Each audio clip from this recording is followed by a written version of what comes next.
Assalamualaikum warahmatullahi wabarakatuh. Apa kabar anak-anak? Semoga kalian dalam keadaan sehat dan bahagia.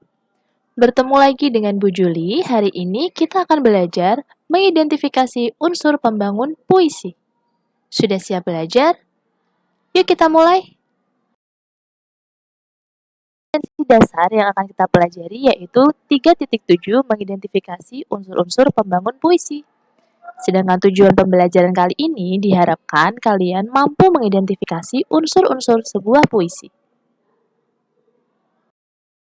Sebelum kita masuk ke dalam materi, apa sih itu puisi? Terus, unsur apa saja yang membentuk sebuah puisi? Kita bahas satu-satu ya. Oke, jadi puisi adalah sebuah teks atau karangan yang mengungkapkan pikiran dan perasaan dengan mengutamakan keindahan kata-kata.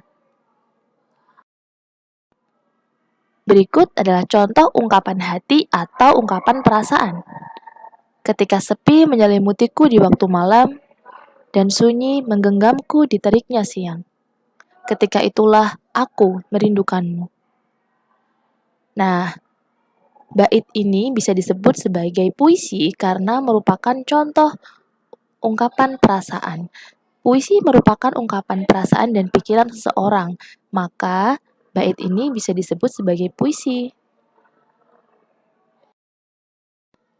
Sekarang kita masuk ke unsur-unsur pembangun puisi. Apa saja ya unsur-unsur yang membangun sebuah puisi? Nah, ternyata unsur-unsur pembangun puisi itu ada 4. Yang pertama, majas dan irama.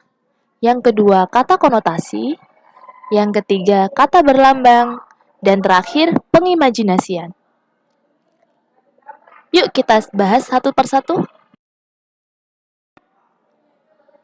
Dimulai dari majas. Majas merupakan perumpamaan atau bahasa kias yang digunakan untuk menciptakan kesan tertentu. Pada bab kali ini, kita akan belajar 2 jenis majas. Majas yang pertama, personifikasi, yaitu majas yang memberi sifat hidup pada benda mati. Dan majas yang kedua adalah majas paralelisme. Majas perulangan yang tersusun dalam baris yang berbeda. Untuk lebih jelasnya, kita simak contoh berikut. Nah, berikut merupakan contoh-contoh majas personifikasi. Yang pertama, gerimis menyelimutiku. Gerimis itu adalah benda mati, diberi sifat hidup menyelimuti. Maka, satu baris ini atau larik ini disebut dengan majas personifikasi. Bagai bintang memasang lilin. Bintang itu benda mati, memasang lilin itu sifat hidup. Bukan berarti bintang itu bisa memasang lilin ya. Ini adalah sebuah konotasi. Maknanya bintang itu berkelip-kelip. Kemudian awan itu seakan mengikutiku.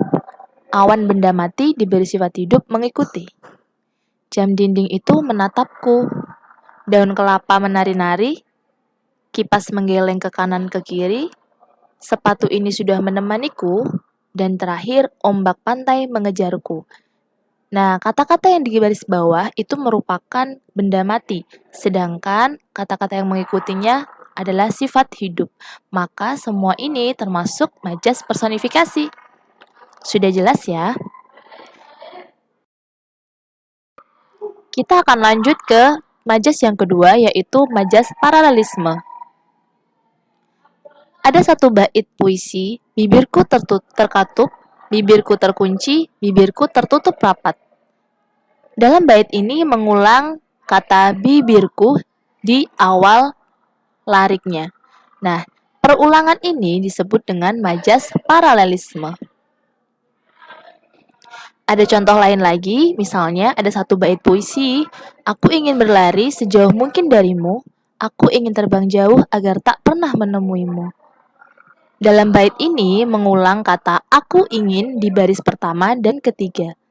Perulangan ini disebut juga dengan majas paralelisme. Karena majas paralelisme tadi adalah majas perulangan di baris yang berbeda. Sudah jelas ya? Oke, kita tinggalkan majas dan kita beralih ke irama atau rima. Irama dalam puisi adalah alunan bunyi yang teratur dan berulang-ulang. Di sini biasanya akhiran bunyi dalam sebuah puisi. Contoh, satu bait puisi diakhiri dengan akhiran a atau ui. Nah, alunan bunyi di akhir pada sebuah bait puisi itu teratur dan berulang-ulang disebut dengan irama. Lanjut ke unsur pembangun puisi yang kedua, ada kata konotasi, yaitu kata yang bermakna bukan sebenarnya. Sebuah puisi tentu saja maknanya mendalam, tidak serta-merta makna yang sebenarnya, tapi memiliki makna lain atau makna konotasi. Yang ketiga, ada kata berlambang atau simbol. Lambang atau simbol itu adalah gambar, tanda, atau kata yang menyatakan maksud tertentu. Contohnya, kata putih itu melambangkan kesucian. Kemudian, merah itu melambangkan berani.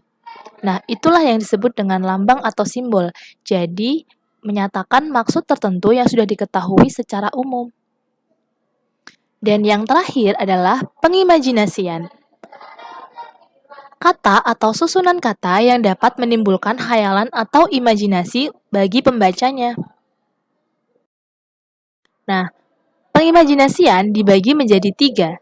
Yang pertama, imaji penglihatan atau visual, berarti nanti kata-kata yang membangkitkan imajinasi penglihatan dalam sebuah puisi. Yang kedua, imaji pendengaran atau auditif, berarti kata yang membangkitkan imajinasi pendengaran. Dan yang terakhir, imaji perabaan atau taktil, berarti kata-kata yang membangkitkan imajinasi perabaan. Kalian bisa mencari dalam sebuah puisi tentang pengimajinasian dengan cukup mudah. Tinggal kalian baca larik mana yang bisa membangkitkan imajinasi penglihatan, mana yang membangkitkan imaji pendengaran, dan mana yang membangkitkan imaji perabaan. Cukup sekian materi yang Bu Juli sampaikan, semoga kalian bisa memahaminya ya. Tetap semangat belajar, jangan berhenti untuk meraih prestasi. Wassalamualaikum warahmatullahi wabarakatuh.